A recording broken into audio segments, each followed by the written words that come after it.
explain loadout really quick. As a heavy, you're almost always going to be using... actually, I have never used a different gun besides the minigun in any match. To me, it does not make sense. The sacrifices you get on the other guns are just not worth it.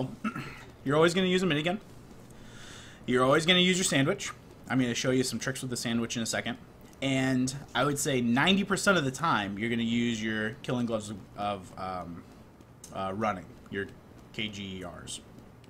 So, the only other gloves that you might use are Fist of Steel. So, Fist of Steel just basically make it so that you're less likely to get punched in the or shot in the face while you're running after somebody. They don't improve your speed at all, your movement speed. You're not going to really use them to punch people in the face all that often, but basically they're for like a map where you know you're going to have to be out in the open. Let's say you're on a payload map and you need to start pushing the cart because your medic and your demo are going to go kind of push on their team. You're going to wear these gloves, get behind the cart, and just roll that bad boy and hope to prevent some of the damage. It's pretty minimal how often you're going to use them, but you should have them in your repertoire of things to use. But like I said, 90% of the time you're going to use your KBRs. The next things we're going to talk about are how a crits affects a heavy. We're going to talk about secrets with the sandwich. And I think there's a few other things I wanted to cover still. What are the things you can do to improve your aims? Is there any particular setting or config that's optimal? So, improving your aim. This map is how you can improve your aim. So, you can play a game with yourself where you say, alright, I need to kill this scout before he hits the ground. The jump pad can be set so that the power of it is always static, and you probably want to do that. So, it's always going in the same place every time to begin with. Just so that you can practice aim. We'll talk about sensitivity. I think that's probably one of the best things that we can cover. When you start getting into competitive FPS, instead of talking about your sensitivity settings, a lot of people talk about their 360. So what they mean is the inches that it takes to move your mouse across your mouse pad or across whatever you're using in order to go into 360. So for me, in TF2, it is I think mine's set to 5.5 inches, which is super. It's actually really sensitive. If you talk to most pro UGC players or pro TF2 players, they're going to have their sensitivity set to something like 10 inches, between 10 and 12 inches. The reason that mine is set so low, or set to such a low sensitivity, is as a heavy, I have to do a lot of 180s all the time, constantly. Like, as a heavy, I'm looking backwards all the time. So if I'm pushing here, it doesn't matter. I need to know where that guy is. I need to know that there's people coming. Polk uses 5? Okay, cool. So it's low when if you consider a like if you were to talk to a scout would have their sensitivity set to something like 12. You know what I mean? Like, they're set much lower sensitivity than what we are because they're based on strafe aiming. So they're just trying to pick shots right this. And their movement, it really needs to be very finite so that they can follow you while they're moving around. As a heavy, though, I'm really just trying to get smoked, get ripped. Oh, he's up in the air. Get him. You know what I mean? So a lower sensitivity as a heavy's fine. It will throw you off with your other FPS games if you have like a custom set where you try to set your FPS or your sensitivity the same on any game you play. Playing as a heavy will be a detriment. Okay, so that's sensitivity. As far as configs, you use 11. Kresnik uses about that, and we were 2 best heavies last season. 11, it seems very, what is the word that I'm trying? 11 just seems like I am going to be caught off a lot. I feel like at 11 I'm going to be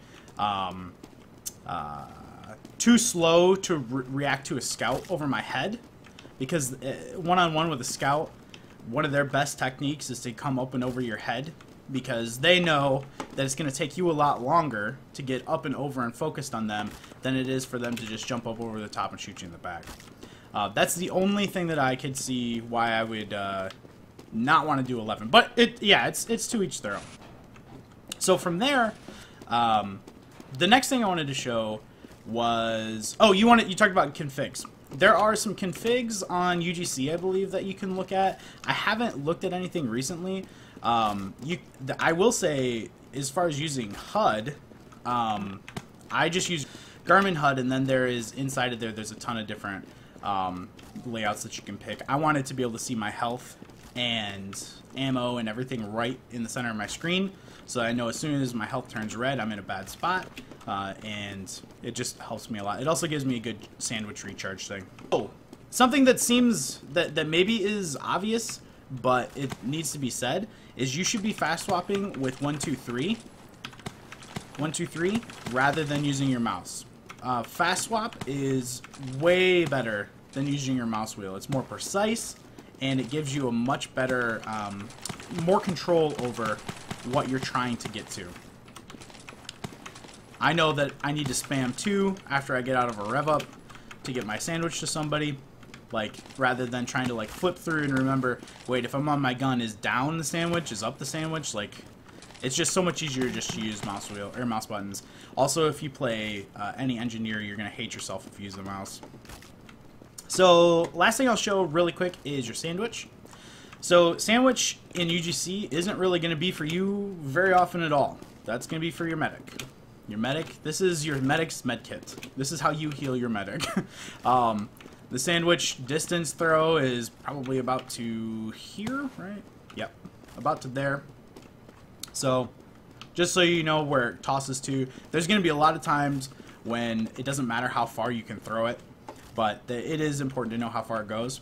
The trick that I wanted to show you with the sandwich is if you, let's say that this is a small health kit. Normally that's going to heal, what is it, like a third of your health, I believe? I think it heals about a third of your health, either third or fourth. It doesn't heal very much, whereas a sandwich is as if it were a regular med kit. What you can do is you throw down your sandwich on top of like a small health kit, for instance, right there. Pick up the small health kit, it'll immediately replenish your sandwich. So you can kind of, like magic, turn small health kits into medium health kits really, really quickly. So if you ever see the little small pill-sized health kits, just drop your sandwich, and you can pick up that small one, and it'll immediately refresh your sandwich. It's super, super important and helpful.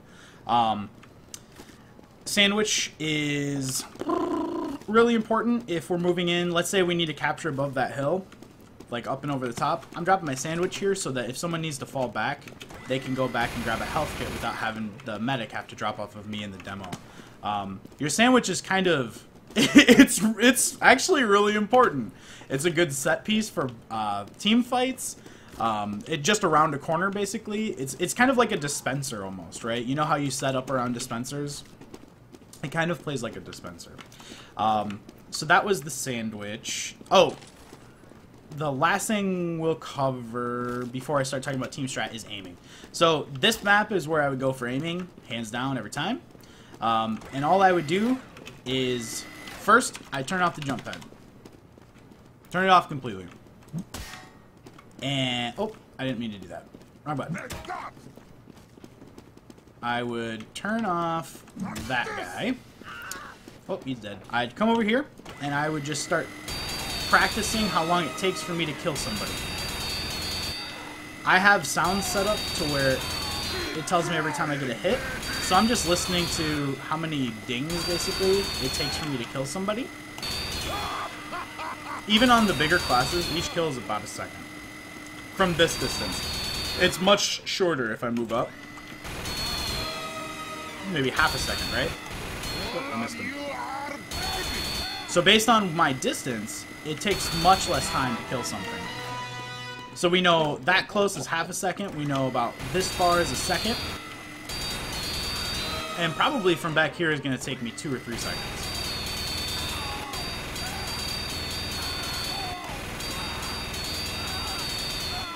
The thing to know about basically TF2 compared to like a game like Counter-Strike, Me moving around does nothing to my aim at all. It will not impact my bullets, where my bullets go, or anything along those lines.